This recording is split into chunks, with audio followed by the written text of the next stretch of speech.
তো তোমাকে চেহারা দেখলে তো মনে হয় আমি বলতে পারি কোনটা কয়বার শেখ খাইছে। তারপরও তো ফুল ঘুরে দেখা যায়, ঠিক না? মনে হয় চামড়া মোটা হয়ে গেছে গাড়ি। নাইলে আত্মমর্যাদা থাকলে একবার শেখ খাওয়ার পরে আবার দ্বিতীয়বার ঘুরে নাকি? তো যেটা বুঝাইতেছিলাম যে বেশি তো আল্লাহ চাইলেন না, বেশি তো করার দরকার ছিল না। এই মজমার জন্য তো তিনটাই যথেষ্ট ছিল। ইমানকে সুরক্ষিত করা, 5 ওয়াক্ত নামাজ পড়া, রমজানের রোজা রাখা, তাইলেই তো জান্নাত পেয়ে যেত। তাইলেই তো আল্লাহ জান্নাতের ওয়াদা করতেছে। জান্নাত চিনেন? কোত্থেকে চিনব? এই জন্যই তো কোরআন চিৎকার দেয়, রাদিতু বিল হায়াতিদ দুনিয়া। এই কাদামাটি পায়া খুশি হয়ে গেল? এই 60-70 বছরের জীবন পায়া খুশি? হারায় দিল জান্নাত। যার মাটি হবে জাফরানের, মুস্কার জাফরানের, যার সবচেয়ে ছোট বাড়ি হবে এই দুনিয়ার 10 গুণ সমান, যার বিল্ডিং হবে 1 ইট সোনার 1 ইট রূপার, যার তালার দূরত্ব হবে জমিন থেকে আকাশ পর্যন্ত, যার ফার্নিচার গুলো হবে 8 জিনিস দিয়া, হয়তো সোনা, না হয় রূপা, না হয় জবরজুদ, না হয় জমরুদ, না হয় ইয়াকুত, না হয় মারজান, না হয় মুক্তা, না হয় হীরা। ফার্নিচার হবে এটা দিয়া। ডেলি 70 বার কাপড় চেঞ্জ করবে। এই দুনিয়ার কাপড় নূর থেকে সুতা বানাবে, ওটার থেকে গেরে বানাবে, ওটার থেকে কুদরত দিয়ে কাপড় বানাবে। কোনো বাবুর্চি না, কোনো দর্জি না, আল্লাহ কুদরত দিয়ে বানাবে কাপড়। জান্নাতে ব্যবহৃত কাপড় রাখার কোনো আলমারি নেই। পুরা ময়লা হইলে ধোয়ার কোনো ওয়াশিং মেশিন নেই। বাজ ভাঙতে দেরি, আরেক জোড়া চেঞ্জ হতে দেরি হবে না। পড়াইও আল্লাহ দিবে, খোলাইও আল্লাহ দিবে, খুলতেও হবে না, পড়তেও হবে না। কুদরত দিয়া পড়াবে, কুদরত দিয়া খোলাবে। মা বোনরা ডেলি 70 বার লেহেঙ্গা চেঞ্জ করবে। হায় হায় হায়, যে লেহেঙ্গা নূরের সুতা দিয়া বানাবে, এই আলো না, আলো না, আলোর চেয়ে কোটি গুণ বেশি আলোকিত নূর। এই আলোর ভিতরে হিট আছে, হিট, গরম। নূরের ভিতরে কোনো হিট নাই, গরম নাই, কোনো ওয়েটও নাই। 3 কিলোমিটার ঘেরের কুচি থাকবে, কুচি। 3 কিলোমিটার ঘেরের কুচি থাকবে, কুচি লাগানো থাকবে। এরকম মারলে 3 কিলোমিটার ছড়াবে। ডেলি 70 বার। জান্নাতে ডেলি পাক, কোনো বাবুর্চি নাই জান্নাতে, কিচেন নাই, বুপ আছে, বুপ। আল্লাহ কুদরত দিয়া পাক করে রেডি রাখবে 24 ঘন্টা। 70,000 আইটেম। প্রথম দিন যে 70,000 আইটেম খাবে, জীবনে আর ওই আইটেম কোনদিন চোখে দেখবে না, ওর চেয়ে উত্তমটা দেখবে। তানআমু ফালা তাইআসু আবাদা। চিরদিন নিয়ামত বাড়বে, কোনদিন কমবে না। ওই জান্নাত। এই জন্য কথা শুরু ছিল, ভাবেন মউত কাল সকালে হতে পারে। আমি চিনি এরকম জায়গা, 1টা 2টা চিনি না। কোরআনে যতগুলো লেখা আছে সব আমার এই 2 চোখে দেখা শেষ। আমি দেখা বলতেছি, হতে পারে কাল সকালে এই এলাকার কেউ সূর্য উঠতে দেখবে, হতে পারে। আল্লাহ এক জায়গায় ইঙ্গিত দিছেন, লাউ আমারতুল আরদা লাবতালাআত কাফি বাতনিহা। আমি জমিনকে হুকুম দিতে দেরি, তোকে ওই জায়গার থেকে লড়তেও সুযোগ দিবে না, নড়তেও সুযোগ দিবে না জমিন। এখন যদি হুকুম দেয় না, আমাকে এখান থেকে নড়তেও সুযোগ দিবে না জমিন। আপনি চিনেন না জমিন কাকে বলে? লাউ আমারতুল আরদা লাবতালাআত কাফি বাতনিহা লাউ আমারতুল বাহরা লা আগরাকাত কাফি কারিহা। সমুদ্রকে হুকুম দিতে দেরি, তোমাদেরকে তলদেশে দিতে দেরি করবে না। লাউ আমারতুল মালাইকা লা আহলাকাতকা, ফেরেশতাকে হুকুম দিতে দেরি তোমাকে জায়গাটা জায়গায় সাইজ করতে দেরি করবে না। যুবক বাবু, বাবু দিল কতটুকু, দিতেছেন কতটুকু, ভোগ করলাম কতটুকু, ভোগ করতেছি কতটুকু, বিনিময়ে আমি আল্লাহর জন্য করলাম কতটুকু।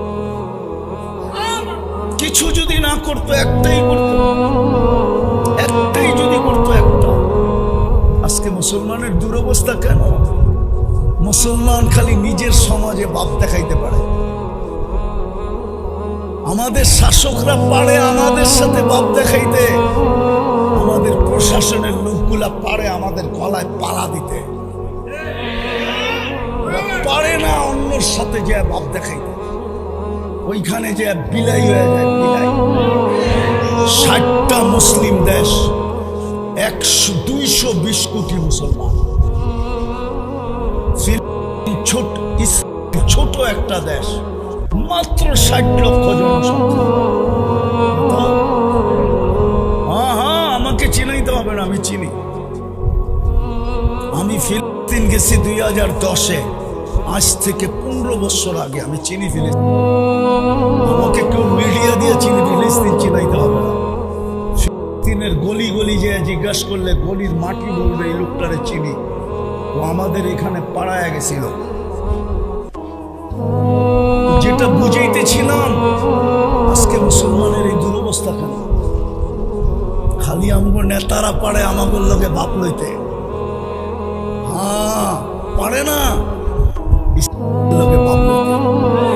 আমাদের শাসকরা পারে আমাদের গলায় পাড়া দিতে, পারে না ইসলামের বিরুদ্ধে দুই কথা বলতে।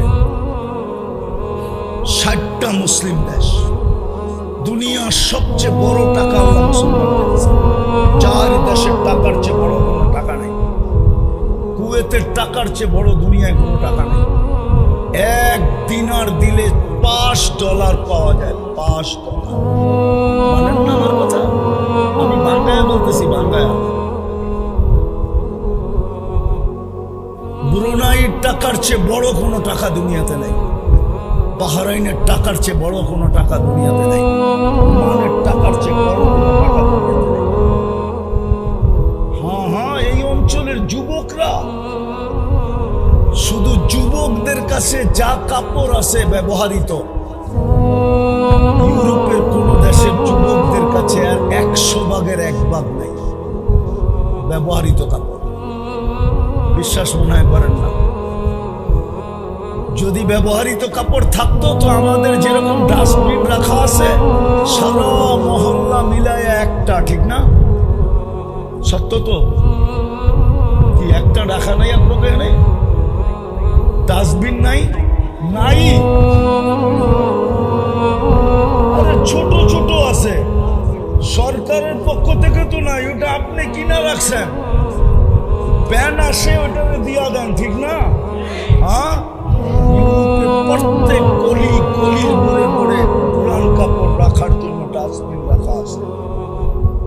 ওর গায়ে লেখা আছে পুরান কাপড় এখানে রাখ, নাইলে আপনি শীতের সময় পুরান কাপড় কিনেন করতে পারেন। গুলিস্তানওয়ালারা, সদরঘাটওয়ালারা গাড়িটা আনে করতে পারেন। খাতুনগঞ্জে যে দেখেন কত এই শীতের জন্য কত শীত দাঁড়ায় আছে পুরান কাপড় লয়া। মনে হয় বোঝেন না কিছু না। ওই ইউরোপের থেকে আবার এগুলা ইম্পোর্ট করে পুরান হিসাবে, আইনা আবার আপনাকে কাছে বেচে। আমি চোখে দেখা বলতেছি, আমার ঘোরা শেষ, আমার ঘোরা শেষ, এগুলো দেখা শেষ। আজকে মুসলমানের এই দুরবস্থা কেন? কেন দুরবস্থা? আপনি জানেন দুনিয়ায় আপনার দাম কতটুকু? যুবকরা 500 টাকা দিয়ে চুল কাটে কেন? ও জানে নেটের ভিতরে মুসলমানের কোনো দাম নাই, এই জন্য স্টাইল চেঞ্জ করতে চায়। দেখে আমি স্টাইল চেঞ্জ করে একটু আপডেট হয়ে ওদের কাছে প্রিয় পাত্র হতে পারি কিনা। তারপরও তো 30 লাখের কমে ইউরোপে যাওয়া চলে না, 30 লাখ দিয়েও যেতে পারে না। ওই চোরাই পথে যেতে হয় লিবিয়া হইয়া। আজ পর্যন্ত বাংলাদেশের কত যুবকের লাশ আসছে জানেন? কত শত সমুদ্রে ডুবে গেছে। আমেরিকা যেতে হলে 50 লাখ দিতে হয়, মেক্সিকোর জঙ্গল দিয়া চোরাই পথে। প্রথম ভেনেজুয়েলা যায়, এরকম টপকাইতে টপকাইতে 10টা দেশ টপকায় তারপরে মেক্সিকোতে ঢুকে, তারপরে মেক্সিকোর জঙ্গল দিয়ে আমেরিকায় ঢুকতে চায়। শত শত এখনো জেলে পড়ে আছে। আমাকে বুঝাইতে হবে না, আমি প্রতি বছর 2-1 বার যাই, আমি চিনি। আমি ওদেরকেও চিনি যারা জঙ্গল পার হয়ে আসছে। 2019-এর কাহিনী, আমার চোখে পানি চলে আসছে, পানি। 2 জনের সাথে দেখা হয়েছে, গত বিকাল বেলা চলে আসছে জেলখানার থেকে বাহির হইয়া। রাত পার হওয়ার পরে সকালে একই দস্তরখানে দেখা হয়েছে। জিজ্ঞাসা করছি তোমাদের এই দুরবস্থা কেন? বলছে বিকালবেলা, গত বিকালে আমরা জেলখানার থেকে আসছি। জেলখানায় গেলে কেন? মেক্সিকোর বর্ডার দিয়ে ঢুকতেছিলাম, আমেরিকার পুলিশের হাতে পড়া গেছি, নিয়ে গেছে জেলখানায়। কেসের মাধ্যমে জামিনে আসছি, কেস চলতে থাকবে, জিততে পারলে গ্রিন কার্ড পাবো, নাহলে বাংলাদেশ চলে যাব। বললাম তোমরা কি 2 জন ছিল? কয় না, আমরা বাংলাদেশি 3 জন ছিলাম। আরেকজন কোথায়? 2 জনের চোখ দিয়ে পানি ঝরতে ছিল। ওদের কথা শুনে আমার চোখে পানি চলে আসছে যে হুজুর ও মেক্সিকোর জঙ্গলে হারায় গেছে, জানি না ওর পরিণতি কি হচ্ছে। কেন 50 লাখ দিয়ে যেতে হয়? শুনালো কান পাইতা যুবক, শোনো, তোমরা যারাই বিজাতির রঙে রঙিন, কান পাইতা শোনো। আল্লাহ বলতেছে লান তারফা আনকাল ইয়াহুদ ওয়ালা নাসারা হাত্তা তাত্তাবিয়া মিল্লাতাহুম। তুমি যতই ওদের রঙে রঙিন হও না কেন, 1 বিন্দু পরিমাণ ভালোবাসা তোমার জন্য ওদের দিলে আমি আল্লাহ পয়দা হতে দিব না। তাইলে সারা দুনিয়া তাকায় দেখতেছে, 1 বোতল পানির জন্য গাজার বাচ্চাগুলা তরপায় তরপায় মরে যেতেছে, একটা রুটির টুকরার জন্য মরে যেতেছে। হাজারো ট্রাক পণ্য নিয়ে দাঁড়ায় আছে, সারা দুনিয়া তামাশা দেখতেছে। মুসলমানও দেখতেছে, গায়রে মুসলিমও দেখতেছে। আপনি আমার চেয়ে বেশি গাঁজা চিনেন, আপনি আমার চেয়ে বেশি ফিলিম। আবারও বলতেছি, আমি চৈশা আসছি ওই এলাকা 2010-এ, এখন চলতেছে 2025। আমি 15 বছর আগে গেছি, আমি চিনি ওই এলাকা কি। এই জন্য পায়ে হাত রেখা বলি, ভাবেন মৌত যেই কোনো মুহূর্তে আসতে পারে। যুবক, মৌতের কোনো বয়স নাই, আসার সিরিয়াল আছে, যাওয়ার কোনো সিরিয়াল নাই। রব্বে কাবার কসম, যদি সমাধান না করে গেলা, সমাধানের রাস্তায় যদি না হাঁটলা, তাহলে তোমার যৌবনের হিসাব তুমি জানো না যৌবনের দাম কত। আপনি জানেন না সুস্থতার দাম কত, আপনি জানেন না এই শারীরিক পূর্ণতার দাম কত। আল্লাহ তো সমাজে রাখছে, অন্ধ রাখছে, কানে শোনে না এরকম রাখছে, মুখে বলতে পারে না এরকম রাখছে, আবার 3য় লিঙ্গ রাখছে, কোনো লিঙ্গই নাই। এই এলাকাটা শিল্প এলাকা, একজনও আমাকে দেখাইতে পারে পোস্টারে বড় বড় লেখে সমাজ সেবক, অমুক সেবক, তমুক সেবক, ওরকম দাতা, সেরকম দাতা। আজ পর্যন্ত আপনি পাবেন না কোনো শিল্প এলাকায়, কোনো ফ্যাক্টরিতে পাবেন না 2 জন প্রতিবন্ধীকে চাকরি দিচ্ছে। পাবেন? অথচ ওলামা তো বলে প্রতিবন্ধীকে চাকরি দিয়ে যদি জাকাতের থেকে বেতন দিয়ে কোন প্রতিবন্ধীকে তো কেউ চাকরি দেয় না, কোন অন্ধকে তো চাকরি দেয় না। বড় বড় ফ্যাক্টরি এলাকা, বৃদ্ধাশ্রম তো এই এলাকায় আছে, ঠিক না? নাই আপনাকে কাশিমপুরে বৃদ্ধাশ্রম আছে জানেন? হ্যাঁ, বাংলাদেশে তো হাজার না লক্ষ কোটি টাকার মালিক আছে। যদি বৃদ্ধাশ্রম খুলতে পারে, তাইলে একটা 3য় লিঙ্গের জন্য আশ্রম কেন খোলে নাই? আজ পর্যন্ত দেখছেন 3য় লিঙ্গের জন্য কেউ আশ্রম খুলতে? যে তুই আমার আশ্রমে খাবি আর আল্লাহ আল্লাহ করবি, ওই আশ্রমটা তো জাকাতের পয়সা দিয়ে চালাইলো। না? হুজুররা কি বলে, ফতুয়া কি বলে, চলতো না চলতো না? না মনে হয় হুজুররা হা বলতেছে না, চলতো আশ্রমটা? জাকাতের পয়সা দিয়ে তো চালাইতে পারতো। আশ্রম তো কেউ তৃতীয় লিঙ্গের জন্য কোনো আশ্রম খোলে নাই। অথচ পোস্টারে দেখবেন এক একজনের মনে হয় যে হাতেম তার চেয়েও বড়। আল্লাহর ভান্ডার মনে হয় ওনার কাছে, উনি সব দেয়, আল্লাহ আর কিছু দেয়টাই না। শব্দে এরকম বোঝা যায়। ভাব হয় না বুঝানোর জন্য। কেন এই দুরবস্থা? চিনি আমি বাংলাদেশের গতি করে 2-4-20 বার এরকম হয়েছে, একই ফ্লাইটে সফর করছি। চিনি আমি যাদেরকে ঘন্টার পর ঘন্টা ইমিগ্রেশনে বসায় রাখছে। ওর পোশাক তো ছিল, সাজসজ্জা ছিল। আমি অহংকার করে বলতেছি না। আমি 2 দিন আগেও এক জায়গায় বলছিলাম, এই 1 মাস আগে, 1 মাস হয় না এখন, আমি এক এমবেসিতে গেছিলাম, ইংল্যান্ডের এমবেসি। আমি ঢোকার পরে যে অবস্থা দেখছি সাজগোজের, মাথা আমার নষ্ট যে আমি ঢুকলাম কেন? আমি তো এই পোশাকই যাই আর পানও খাই। কিন্তু এমবেসিতে যারা বাংলাদেশে চাকরি করে, মিডিয়ার যুগ হিসাবে অনেকে চিনে, মিডিয়ার কারণে, মিডিয়া দেখে। তা আমাকে দেখা বলতেছিল, হুজুর আপনি মুস্কি মুস্কি হাসেন কেন, চুপচাপ বয়ে আসেন কেন? বলতেছি বাপ দেখতেছি, সাজগোজ দেখতেছি এক একজনের। ইংল্যান্ড ফেল, কিন্তু যখনই পাসপোর্টটা হাতে নেয় আর দেখে ভিসা দেয় নাই, হয় চেহারাটা এরকম হয়, ওটাও দেখা। তো সিরিয়ালে যাইতেছিল বেশি, 1-2জন হয়তো পাইছে, বাকি সবই পায় নাই। কিন্তু আমার সিরিয়াল যখন আসছে, আমাকে ডাকছে, আমি যে যখন দেখি পাসপোর্টটা নিছি, তো দেখি লম্বা মাল্টি লাগানো। লম্বা মাল্টি বুঝেন? কয়েক বছরের মাল্টি লাগানো। ভাবলাম ভিসা তো এখান থেকে হয়, এখান থেকে হয় না। যদি হইতো তাহলে এই পোশাক আলাদই তো হইতো, আমার মতো মোল্লার হইতো কেন? ঠিক না? আমার মতো মোল্লার হইতো কেন? আমার মনে আছে 2008-এর কাহিনী।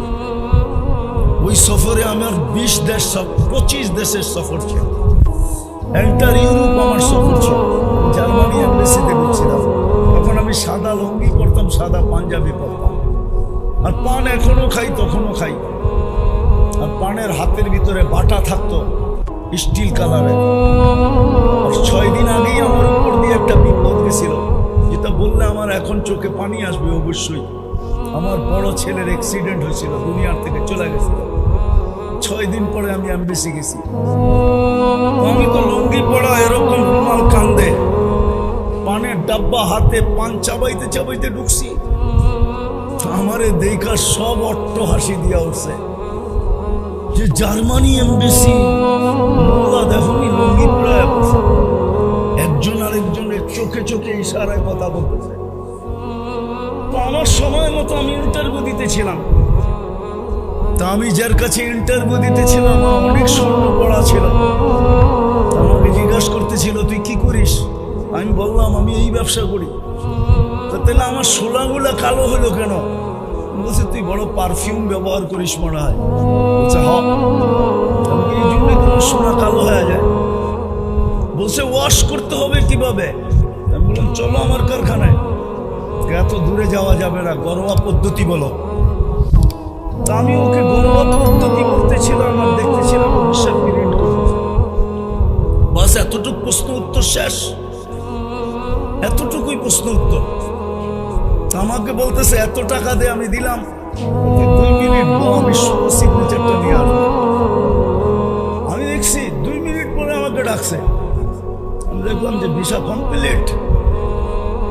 আমি অহংকার করে বলতেছি না, আপনাদেরকে বুঝানোর জন্য।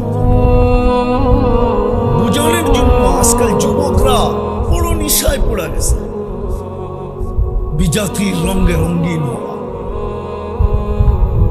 তা আমি উল্টা দেখতেছিলাম, এরকম উল্টায়া ভিসা ওদের দিকে, পাসপোর্টের প্রথম পাতা আমার দিকে। আর ওরাও দেখলাম সব মাথা নিচের দিকে দিয়ে বসে আছে। মোল্লা করলো কি 2 মিনিটে ভিসা কমপ্লিট। এই চেহারা, এই কাপড়, এই চোপড়, আর আমরা তো ইউরোপকে ফেল করে আসছি সে জায়গায় যাও। আমি ভাবতেছিলাম ভিসা তো এখানে হয়, এখানে হয় না। তো যতই রঙিন হই না কেন ওদের দিনে আমাদের ভালোবাসা, এটাই আল্লাহর সিদ্ধান্ত। আজকে মুসলমানের এই দুরবস্থা কেন? একটু ভাবেন কেন মুসলমানের এই দুরবস্থা? আজকে 2 বছর 1 দিন পুরা হলো। একটা দিন ছিল কিতাবে ঘাটলে দেখা যায় একজনের ডাকে ফেরেশতা আসছে, একজনের ডাকে। কয়জনের?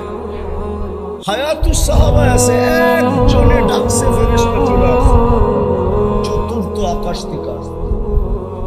ওলামারটা জিজ্ঞাসা করে, সাহাবী রাসূলকে ডাকাতে ধরছিল, বলছে মাল নিয়ে আনিব, কয় নিয়ে আনে, তোকে হত্যা কর, আমার কাছে চলে যাব।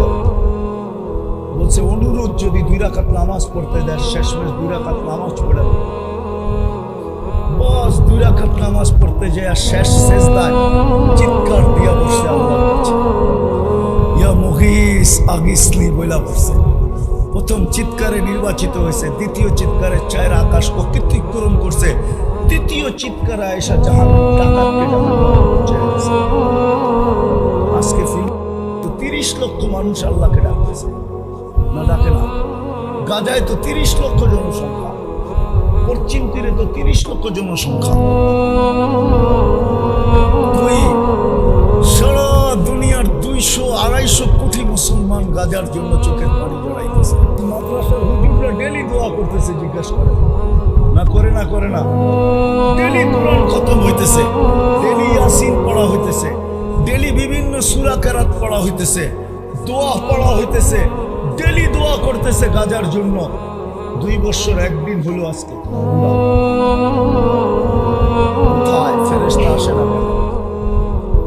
কেন আসে না? সবচেয়ে বেশি আবাবিল তো ফিলিস্তিনে বাস করে। আবাবিল পাখি চিনেন? সবচেয়ে বেশি আবাবিলের বাস কই?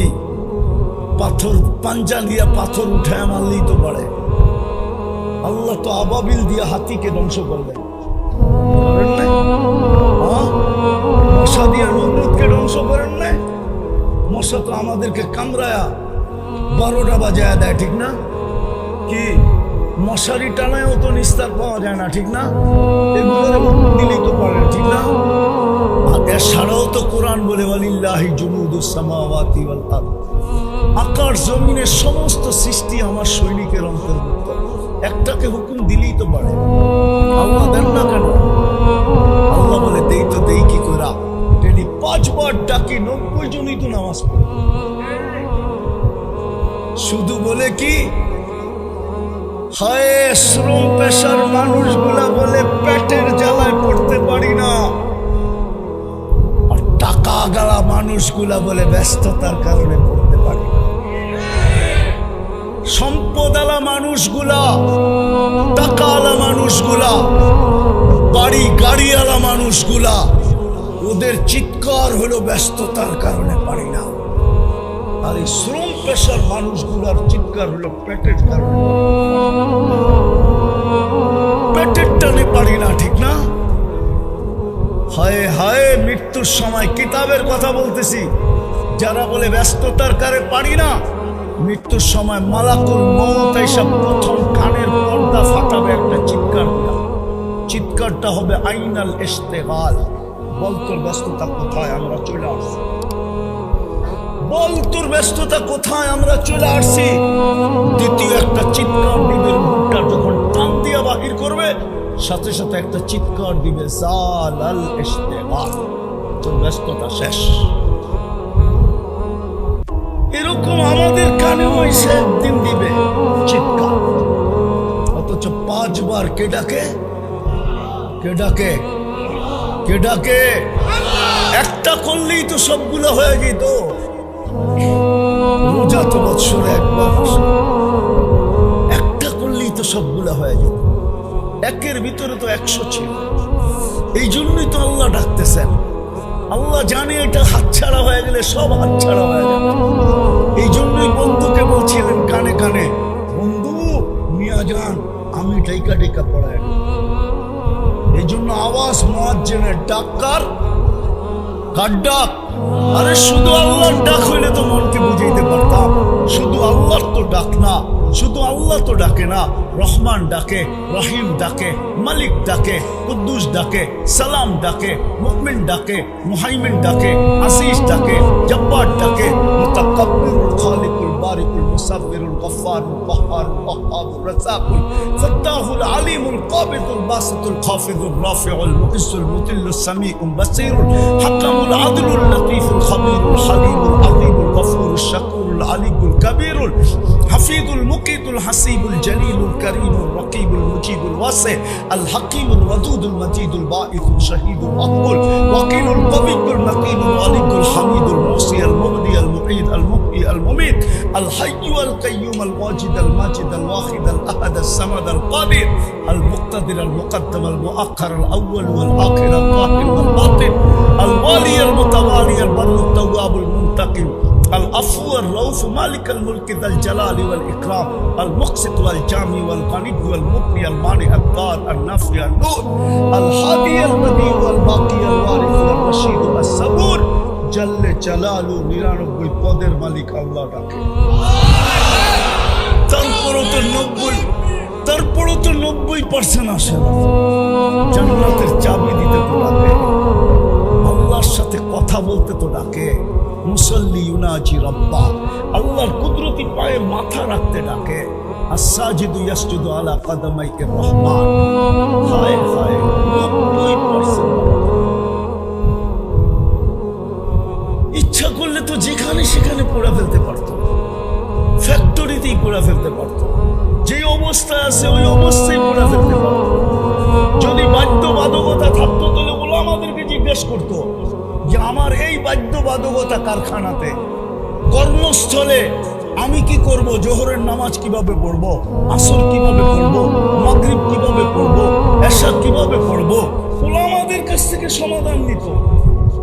কিন্তু ওরা আমাদেরকে তো জিজ্ঞেস করে। বিদায় শেষ জায়গায় চলে আসছি, ব্যবহার করলাম কতটুকু, হায় হায় হায়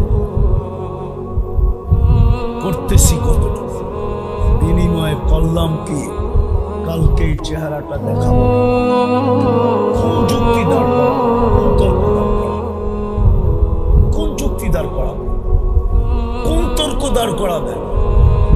হয় কোনো যুক্তি দাঁড় করানো যাবে না, কোন তর্ক দাঁড় করানো যাবে না। এইখানে সব রেখা দিছে, এইখান থেকে বাহির করে জবাব দিবে। নতুন জবাব আল্লাহকে বানায় দিতে হবে না। এই জন্য পায়ে হাত দিয়ে বলি, চলেন আজকে তওবা করবেন। কে কে করবেন দেখি? পাক্কা পাক্কা? তাহলে বলে দেন আল্লাহ অতীত থেকে তওবা করো। নামান যদি মনের থেকে করে থাকেন আপনার গুনাহ মাফ, কসম খোদার মাফ। যদি আসলেই আপনি মনের থেকে করে থাকেন, লজ্জিত হয়ে করে থাকেন, যদি দেখানো ফর্মালিটি করেন, তাহলে থেকে যাবে গুনাহ, জায়গাটা জায়গায় থেকে যাবে। সর্বশেষ অঙ্গীকার করেন আজকের থেকে। আমি আবারও বলতেছি, এইখানের বাড়িওয়ালা তো মনকে বুঝাইতে পারবো আমি একটা বাড়ি পাইছি, মার্কেটওয়ালা তো মনকে বুঝাইতে পারবো আমি একটা মার্কেট পাইছি, ব্যবসায়ী তো মনকে বুঝাইতে পারবো আমি একটা ব্যবসা পাইছি। আপনি শ্রম পেশার মানুষ কি পাইছেন? এত সহজ জান্নাতকে হারায়া দিলেন। নামাজ তো জান্নাতের চাবি, চাবি তো তুলে দিবে। আল্লাহ রাসূল তো বলছে, ইদা সালুহা সালুহা সাইরুল আমাল। নামাজ ওকে, জীবন ওকে, নামাজ কমপ্লিট, জীবন কমপ্লিট। আর কোন জিনিস সম্বন্ধে আল্লাহ জিজ্ঞাসাই করবে না। আল্লাহ রাসূল বলছে, আউয়ালু মা ইউহাসাবুল আবদ ইয়াউমাল কিয়ামাতি আস-সালাহ ফাইদা সালুহা সালুহা সাইরুল আমাল। গ্যারান্টি দিতেছেন, গ্যারান্টি। চলেন অঙ্গীকার করেন, অঙ্গীকার। তওবা তো করলেন, অঙ্গীকার করেন আজকের থেকে কোনো অবস্থায় নামাজ ছাড়বো পারবেন করতে? পারবেন? অঙ্গীকার, ওয়াদা, কোন অবস্থায় নামাজ ছাড়বো না। নামাজ যুবক, তোমাদের পায়ে হাত দিয়ে বলি, যা খুশি তা করো, আমার কোনো আপত্তি নেই, কিন্তু নামাজ ছেড়ো না, খোদার ওয়াস্তে। এর চেয়ে বড় অপরাধ কিচ্ছু নেই, এর চেয়ে বড় অকৃতজ্ঞতা কিচ্ছু নাই, এর চেয়ে বড় নিমক হারামি কিচ্ছু নাই, এর চেয়ে বড় কপাল পোড়া কিচ্ছু নাই। সবচেয়ে বড় কপাল পোড়া নামাজ পড়া, সবচেয়ে বড় হতভাগা যে নামাজ পড়া। আমি লেখি নাই, আব্দুল কাদের জিলানী লেখছেন, পীরানে পীর মাহবুবে সুবহানী জিল্লে রহমানী। আব্দুল কাদের জিলানী লেখছে, শুকর যদি এই এলাকায় শুকর থেকে থাকে, কাশিমপুরে যদি শুকর থাকে, তো সকালবেলা ঘুমের থেকে উঠা বলে, আল্লাহ তুই আমাকে সৃষ্টির ভিতরে সবচেয়ে নিকৃষ্ট বানাইছিস, তারপরে তোর প্রশংসা। আমি এখনই চক্ষুটা খুলব, আমার প্রথম দৃষ্টিটা যেন কোনো বেনামাজির উপরে না পড়ে।